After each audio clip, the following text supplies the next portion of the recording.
Hello மக்களே, welcome to Delhi tax. எல்லாருக்கும் happy morning. இன்னைக்கு எபிசோட் ஒரு சூப்பரான எபிசோட். ஒரு குட்டி மூவி பார்த்த ஒரு ஃபீலிங் இருந்துச்சு. ஸோ ஆரம்பமே ஒரு அதிரடியான ஆரம்பமாக மண்டே எபிசோடு இருந்துச்சுன்னு தான் சொல்வேன். ஸ்டார்டிங்கே வந்து பார்த்தீங்கன்னா தாத்தா பேரனுடைய கான்வர்சேஷன். எக்ஸாக்ட்லி தாத்தா நம்ம எல்லாரும் என்னெல்லாம் வந்து விஜயை பார்த்து கேட்கணும், சொல்லணும், அட்வைஸ் பண்ணணும்னு நினச்சோமோ அதை அப்படியே வந்து அவங்க பேரனுக்காக கிளியராக சொல்லியிருக்காரு. அதுவுமே வந்து டெரிஃபிக்காக அந்த ஃபேஸை கோவமாக வந்து ஸ்டார்ட் பண்ணார் இல்லையா. ஸோ அப்படியே பயங்கரமாக இருந்துச்சு அதெல்லாம் பார்க்குறதுக்கு. அண்ட் அவர் சொன்ன ஒவ்வொரு பாயிண்ட்டுமே விஜயோடைய நல்லதுக்காக, அதாவது ஒரு பியோர் சோல் விஜய் மேலே அவ்வளோ லவ் அண்ட் கேர், அவர் நல்லா இருக்கணும் அப்படின்னு நினைக்கிற ஒரு பர்சன் தான் நம்ம தாத்தா. ஸோ அவர் வந்து அவருடைய பேரை வந்து நல்லா இருக்கணும் அப்படின்ற காரணத்தினால தான் எல்லா பாயிண்ட்டுமே சொன்னார். அதுலேயுமே வந்து காவேரி உன்னை விட்டு போயிட்டா அப்படின்னு சொல்லும் போதே வந்து விஜய்க்கு அவ்வளோ கோவம் வருது. அவரால் அந்த வார்த்தையை கூட கேட்க முடியல ஆக்சுவலாக. ஸோ இன்னுமே வந்து வெண்ணிலாவை வந்து ஒரு சாஃப்ட் நேச்சர் உள்ள பொண்ணு, ஸோ குழந்தை மாதிரி தூங்கிட்டு இருக்கா, இவகிட்ட நான் எப்படி பிஹேவ் பண்ணுறது அப்படின்லாம் சொல்லிட்டு விஜய் கண்மூடித்தனமான நம்பிக்கை வச்சிருக்காரு வெண்ணிலா மேலே.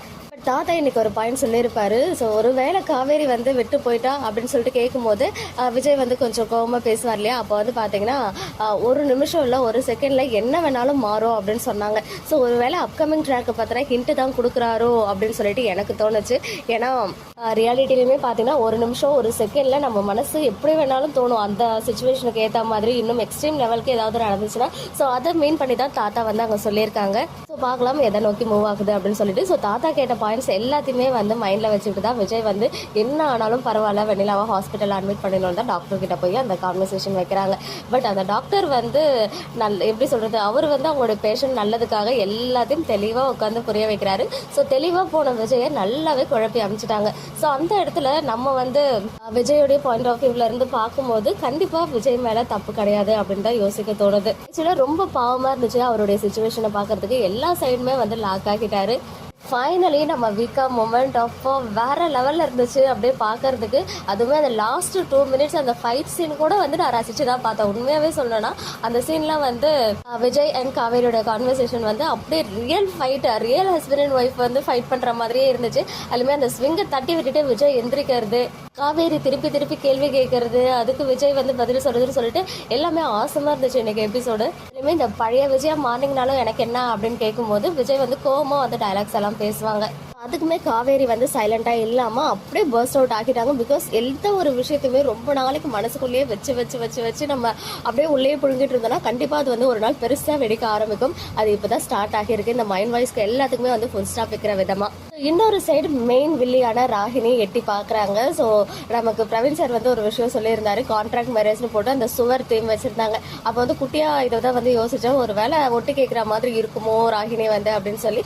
ஸோ அதே மாதிரி இன்னைக்கு அவங்க பேசும்போது கான்ட்ராக்ட் மேரேஜ் அப்படின்ற வார்த்தையை யூஸ் பண்ணினாலும் அக்ரிமெண்ட் முடிச்சு அடுத்த செகண்டே கிளம்பிடுவேன் அப்படின்னு சொல்லிட்டு 2 பேரும் அதை வந்து ஒரு ஹீட்டான ஒரு ஆர்குமெண்ட்டாக வந்து போயிட்டு இருந்துச்சு. ஸோ ராகினிக்கு கிளியராக ஏதோ வந்து இருக்குது அந்த அக்ரிமெண்ட் அப்படின்ற வார்த்தையிலன்னு சொல்லிட்டு ஏதோ பெருசாக யோசிச்சு அதை வந்து கண்டுபிடிக்க போகிறாங்க. அதர்வைஸ் இதோட கண்டினியூட்டி நாளைக்கும் இருந்துச்சுன்னா அந்த கான்ட்ராக்ட் மேரேஜை பற்றி இன்றைக்கே தெரிய வந்துடுமோ அப்படின்னு ஒரு டவுட்டுமே இருக்குது.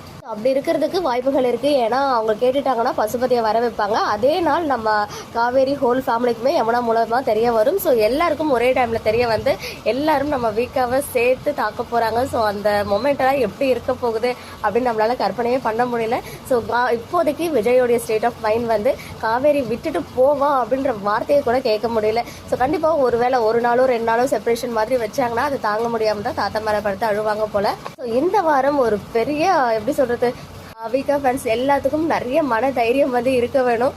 பிகாஸ் அப்போ தான் எல்லா எபிசோடும் நம்மளால் பார்த்து நாமளே கன்சோல் பண்ணிக்க முடியும்னு நினைக்கிறேன். பார்க்கலாம் எந்த மாதிரி எபிசோட்ஸை மூவ் பண்ணுறாங்க. நாளைக்கே ப்ரோமோ கண்டென்ட் வருதா அப்படின்னு சொல்லி. ஏன்னா இன்னும் 2 நாளில் அக்ரிமெண்ட் முடியுது அப்படின்னு காவேரி இன்னைக்கு எபிசோடில் மென்ஷன் பண்ணியிருந்தாங்க. ஸோ நாளை மறுநாள் தான் வீக்காவுடைய ஆனிவர்சரி வரப்போகுது. நாளைக்கு இந்த யமுனா நிவேனுடைய அந்த ட்ராமா இருக்குதா என்னன்னு சொல்லிட்டு நம்ம வெயிட் பண்ணி பார்க்கலாம்.